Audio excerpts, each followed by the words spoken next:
Bonjour à tous, le temps reste plutôt maussade dans l'ensemble. Ce week-end, ça ne devrait pas s'améliorer. On attend un ciel nuageux malheureusement. Par contre, au niveau température, elles vont nettement remonter la semaine prochaine avec 14 degrés attendus dès lundi. Un point complet sur votre météo en fin d'édition.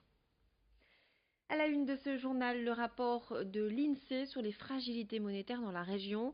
Les Hauts-de-France sont la deuxième région la plus pauvre de France après la Corse. Plus d'1 million de personnes vivent sous le seuil de pauvreté, autrement dit avec moins de 1020 € par mois par personne. Les familles monoparentales et nombreuses ainsi que les jeunes sont les plus touchés. Ces difficultés monétaires sont dues à différents facteurs, le surendettement, le taux de chômage ou encore l'illettrisme. Le directeur général de l'INSEE Hauts-de-France au micro de Joël Warnoux. En premier, ce qui peut expliquer cette situation, c'est la situation économique de la France et de la région. On a été une région riche et dynamique il y a quelques dizaines d'années, et puis avec la crise mondiale et la concurrence internationale sur l'industrie, on a une région qui est en difficulté et qui doit faire une reconversion. Et on est une des régions pour lesquelles la population est très attachée au territoire. Pour d'autres endroits, il y a une immigration pour aller trouver de l'activité. Ici, il reste, mais l'activité ne suit pas. Et donc, ça met en difficulté la population des Hauts-de-France, puisque, évidemment, s'ils ne travaillent pas, ils gagnent moins d'argent, ils sont plus dépendants des aides.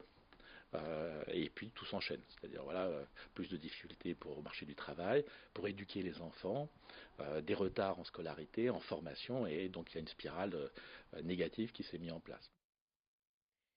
La région aide à la rénovation énergétique. Les particuliers souhaitant effectuer des travaux chez eux peuvent désormais bénéficier d'une aide entre 1000 et 2000 €. Tout dépend du coût de la rénovation. Les objectifs sont multiples, permettent aux personnes qui n'ont pas les moyens financiers d'effectuer ces travaux, de diminuer la consommation d'énergie bien entendu, mais aussi de soutenir le secteur du bâtiment dans la région. Ce dispositif est particulièrement nécessaire dans les Hauts-de-France car sur les plus de 3 millions de logements, la majorité ont été construits avant 1990. Pour bénéficier de cette aide, il faudra se rendre sur le site internet de la région. Cette plateforme sera en ligne à partir du 16 avril. Explication sur cette nouvelle aide au micro de Vincent Villard. Elle va commencer ici dans les jours prochains. On va mettre en place un portail dédié sur le site internet de la région www.hautefrance.fr qui sera mis en ligne à partir du 16 avril. Une équipe dédiée ici au niveau des services sera là en accompagnement des propriétaires et des personnes intéressées par le dispositif. Le but, c'est de faire simple, c'est de faire rapide, c'est de faire efficace. Et ensuite, une fois le traitement des dossiers, de façon très réactive, l'aide sera débloquée pour que les travaux puissent être faits le plus rapidement possible. La Fondation Abbé Pierre a sorti son rapport annuel sur le mal logement et l'a présenté ce vendredi à la Condition publique de Roubaix. Selon la Fondation, la situation ne s'améliore pas, mais s'aggrave. Le nombre de sans-abri est toujours aussi important. Dans la région, plusieurs milliers de personnes n'ont pas de solution sur le long terme. La Fondation met l'accent sur cette réalité et souhaiterait participer à la politique de logement pour mettre en place des mesures. Nos journalistes ont rencontré la directrice de la Fondation Abbé Pierre dans la région. Au sens de l'INSEE, on considère qu'il y a 10 000 personnes sans logement. Quand on analyse les demandes de logement HLM en cours dans la région, il y en a plus de 4 000 qui viennent de ménages qui se déclarent sans logement. Donc voilà, on est au moins à 10 000 personnes concernées par ce phénomène. Voilà, une particularité de la région aussi, c'est d'avoir un parc de logements ancien qui n'a pas toujours été rénové, donc qui est en besoin d'amélioration. Ça explose particulièrement les habitants de la région à la précarité énergétique. On considère qu'il y a à peu près un ménage sur 5 dans la région qui est frappé par des problèmes de précarité énergétique. Ça veut dire des difficultés à payer les factures ou des difficultés à se chauffer correctement. Une exposition sur les poilus tombés à Watt pendant la Grande Guerre, c'est le résultat d'un travail de recherche minutieux réalisé par l'association Les Amis du Vieux Watt.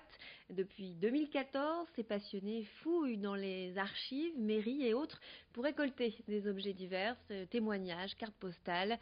Le 7 et 8 avril, ce petit trésor sera exposé à la salle des aînés de Watt. une consécration pour l'association qui lance d'ailleurs un appel aux particuliers qui voudraient compléter la collection avec des objets ayant appartenu à des proches tombés lors de la Grande Guerre. Louis Caillé a rencontré le président de l'association Les Amis du Vieux Watt. Pour cette année, on souhaiterait que disons, les familles s'y intéressent davantage et puissent nous apporter des éléments complémentaires à cette recherche. Donc, ce qui nous intéresserait, c'est d'avoir au maximum des photos, des anecdotes sur leurs parents qui sont morts. Nous allons avoir donc énormément d'objets, puisque il y a déjà Philippe Gilbert qui est l'instigateur de cette exposition et il y a déjà une belle collection. J'ai contacté des amis qui sont collectionneurs et on va avoir vraiment pas mal de beaux objets. Chaque année, les autodidactes de la région sont récompensés lors d'une cérémonie. Cette année, le lauréat est Jacques Boisseleu, le PDG de Stafit, une entreprise spécialisée dans la recherche et l'expérimentation agricole. Jacques Boisseleu est fils d'agriculteur. Il a développé sa société après avoir lui-même exercé le métier d'agriculteur. Aujourd'hui, son entreprise compte plus de 400 employés. Vincent Vieillard l'a rencontré. Donc fils d'agriculteur, j'ai eu une petite carrière d'agriculteur pendant plus de 10 ans. Et ensuite, on s'est installé donc à Inchy en Artois pour faire de l'expérimentation agronomique avec mon épouse. Et depuis, l'entreprise s'est beaucoup développée puisqu'on est parti de rien et aujourd'hui, on est 450 et 40 millions de chiffre d'affaires. Voilà, une belle réussite. C'est la fin de notre édition. Tout de suite, votre météo. Restez avec nous.